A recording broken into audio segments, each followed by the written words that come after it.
बिस्मिल्लाहिर्रहमानिर्रहीम, अस्सलाम वालेकुम। Welcome to my YouTube channel और आप देख रहे हैं जायकेदार खाने।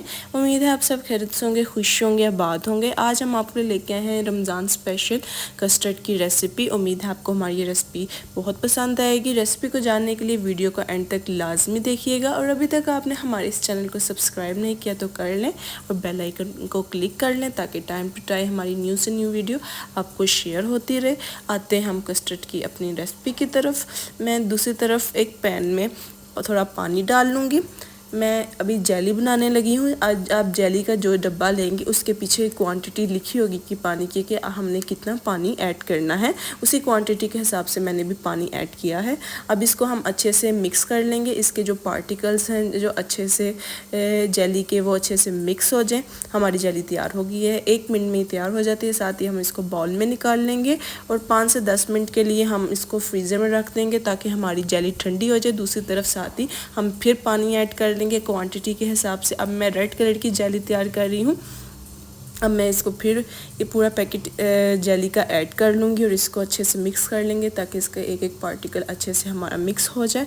और अच्छे से मिक्स करने के बाद हमारी जेली ये भी तैयार है। साथ ही हम इसको भी दूसरे बाउल में निकाल लेंगे। इसको भी हम फ्रीज़र में रख लेंगे 5 से 10 मिनट के लिए ताकि हमारी जेली ठंडी होकर तैयार हो जाए। दूसरी तरफ एक सॉस पैन में मैं थोड़ा पानी ऐड कर लूँगी। उसके अंदर मैं सेवियाँ ऐड करूँगी। मैंने ये कलरफुल सेवियाँ ली हैं। इसको हम बॉयल कर लेंगे। बॉयल करके हम इस सेवियों को गला लेंगे।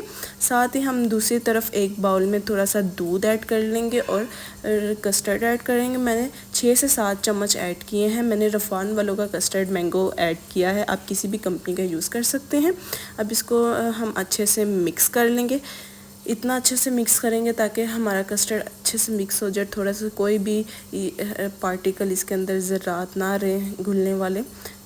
और हम इसको अच्छे से हमारा मिक्स हो चुका है कस्टर्ड। साथ ही हम दूसरी तरफ एक सॉस पैन में दूध ले लेंगे। दूध हम बॉईल कर लेंगे। हमारा दूध बॉईल हो चुका है। उसके बाद हम इसके अंदर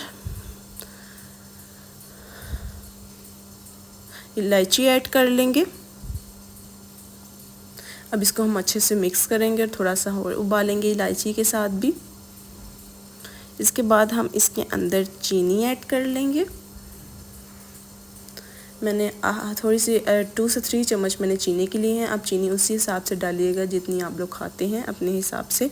और जिसके बाद जो मैंने कस्टर्ड हल करके दूध में रखा था मिक्सचर वो ऐड कर लेंगे। थोड़ा थोड़ा करके ऐड करेंगे ताकि हमें पता चले हमारे दूध में कितनी ज़रूरत है कस्टर्ड की।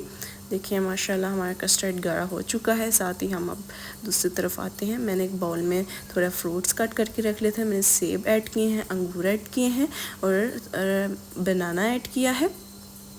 मैंने छोटे छोटे पीसेस में कट करके रख लिए थे। उसके बाद मैंने जो सेवियाँ जो कलरफुल सेवियाँ बॉइल्ड की हुई थी हम वो ऐड कर लेंगे। इसको अच्छे से हम फैला लेंगे। उसके बाद हमने जो कस्टर्ड तैयार किया था हम वो ऐड कर लेंगे सारा इसके अंदर। अब इसके अंदर वो ऐड कर लेंगे। उसके बाद हम इसके अंदर जो हमने जेली रखी थी मैंने वो पीसेस में हमारी ठंडी हो गई थी, छोटे छोटे पीसेस में क्यूब की शेप में कट करके रख ली थी, वो अब इसके अंदर ऐड कर लेंगे। देखिए उसके बाद रेड वाली ऐड कर लेंगे। देखिए माशाल्लाह अल्हम्दुलिल्लाह कितना खूबसूरत सा कस्टर्ड हमारा तैयार हुआ है। उम्मीद है आपको हमारी ये रेसिपी बहुत पसंद आएगी। आप इफ्तार दावत में ज़रूर बनाइएगा। आप उम्मीद है आपको और आपके घर वालों को हमारी ये रेसिपी बहुत पसंद आएगी। और हमें कमेंट बॉक्स में लाजमी बताइएगा आपको कैसी लगी। दुआओं में याद रखें। अल्लाह हाफिज़।